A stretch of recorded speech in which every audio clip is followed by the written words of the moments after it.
nagtrabaho muna ako para mapagtapos ko ng kahit high school yung mga sumunod sa akin. Kasi po, panganay po ako. Tapos, after nung makagraduate sila, this is the time na ako naman po yung makapag-aral sa kolehiyo. At BMC, kasi maraming feedback sa akin. Yung mga co-managers ko, graduate po sila dito sa BMC.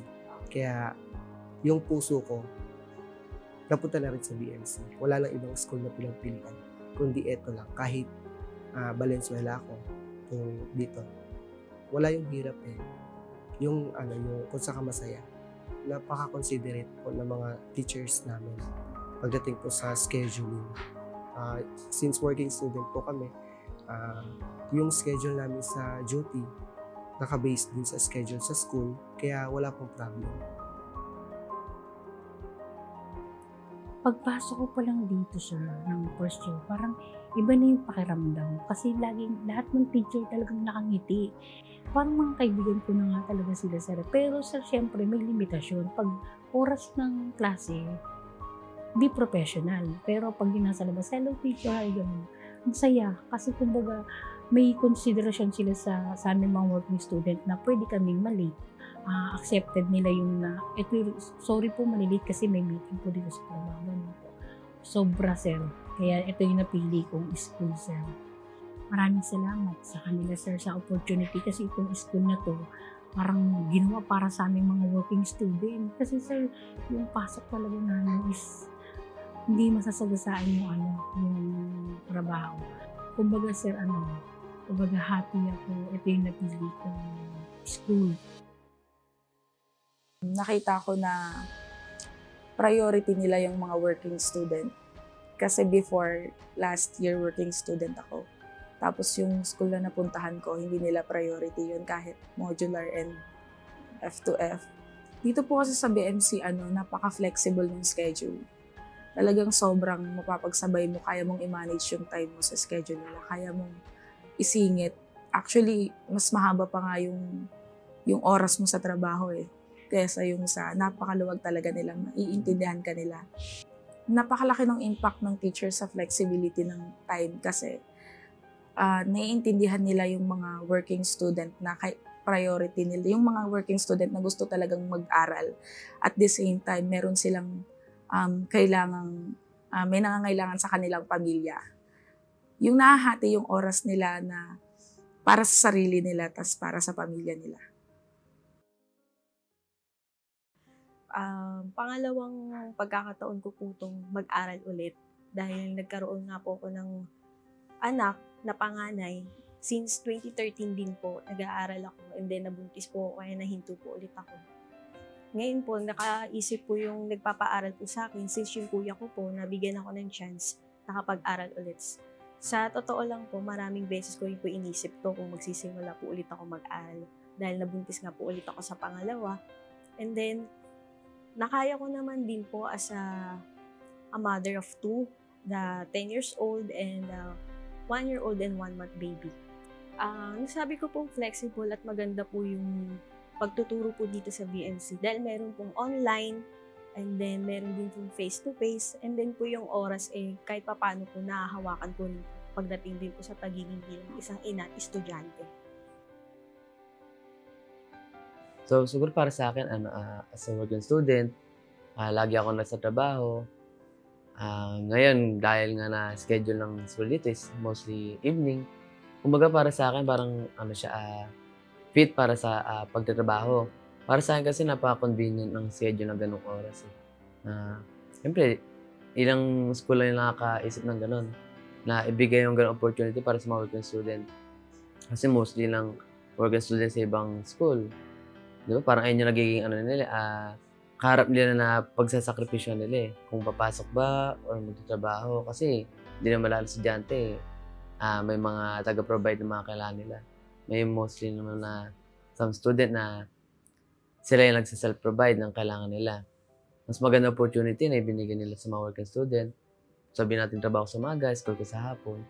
Kumbaga kahit paano nakakapag-raos ka, paunti-unti nakakaurong ka, paunti-unti.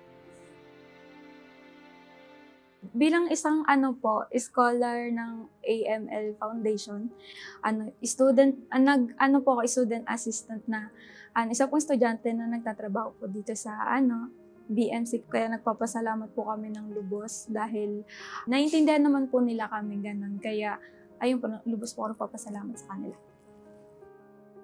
Nagpapasalamat po ako sa lahat ng teachers, naging prof po namin dito at sana po ay marami pa po silang matulungang estudyante at nagpapasalamat rin po ako sa mga napulot ko pong aral na dadalhin ko rin po hanggang sa pagtanda ko po.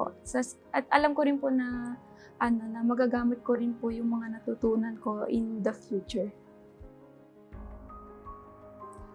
I choose BMC hindi lang dahil yung isa sa miyembro ng pamilya ko ay dito din nagtapos at napakalaki talaga ng tiwala niya dito sa BMC at nakita ko naman yun dahil nakapagtapos siya ng maayos at ngayon ay nasa maayos na rin siyang kondisyon sa pagtuturo dahil siya din ay isang guro. Natutuwa ako dahil nung napag-isip-isip ko na oo nga no, ba't hindi ko itry na mag-aral sa BMC at ngayon di ba, narito na ako sa VMC at ako din mismo ay nakaranas kung gaano kaganda ang edukasyon na ino-offer ng VMC.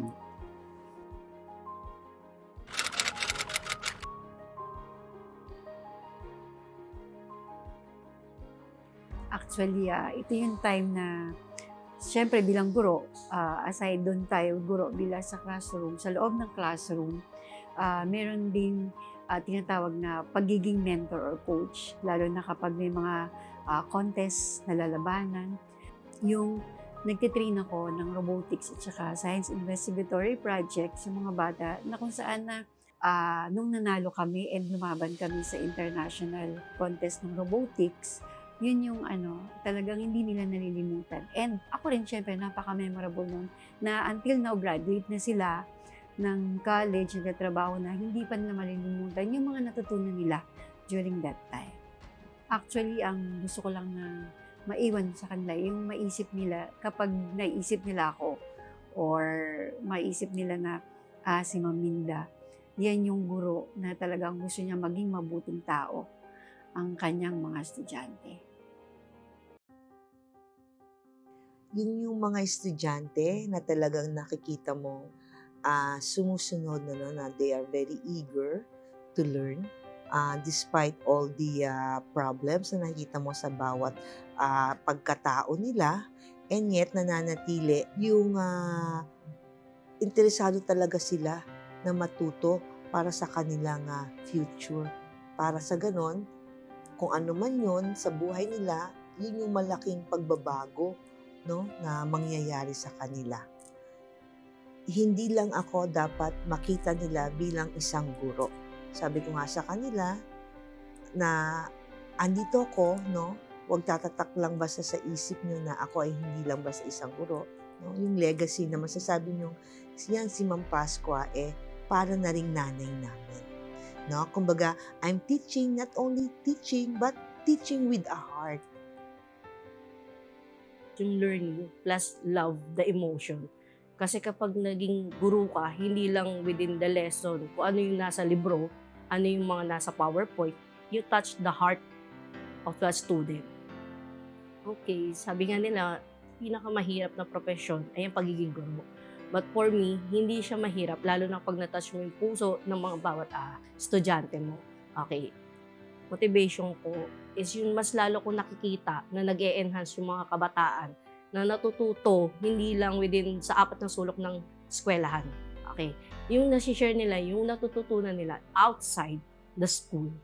Yun yung motivation na meron sa akin.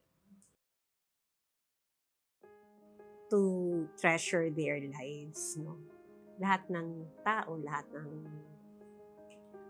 estudyante na bigyan ng pagkakataong mag-aral is an opportunity for them to develop themselves, no? So, I'm always reminding my students na explore on their potentials, know their skills, because they will be the one to build their future, no? So, kaya, and I would like to inculcate to them that learning is a continuous process. Unang-una gusto kong batiin ang ating mga college teachers sa college department ng maligayang araw ng mga puso at syempre yung ating sinicelebrate na Teachers Day sa lahat. Wala naman tayong ibang pangarap sa college department kung hindi makapagbigay ng magandang serbisyo. Lagi nating pinagmamalaki yung considerations and leniency na binibigay natin sa ating mga students. Lalong-lalo na sa panahon ngayon, with the effect of this COVID-19, mas lalo nating binigyang pansin yung kapakanan ng bawat estudyante na gustong makapagpatuloy ng kanilang pag-aaral. So most likely sa college department, marami tayong mga working students na nagnanais i-continue yung kanilang learning. So nandyan tayo para maging kapartner nila in this education. So yun yung lagi nating bilin, na huwag mag-sacrifice yung quality. Pero at the end of the day, we help those students na makagraduate. Again, ako yung nagpapasalamat. Muli, binabati ko ang bawat teachers ng Happy Teachers Day. Let's continue to help our students na makatapos sila and ma-share yung magagandang experience na meron tayo as a teacher. So tayo yung magtulungan para makapag-provide ng quality education and services sa lahat ng estudyante dito sa ating paaralang Villagers Montessori College.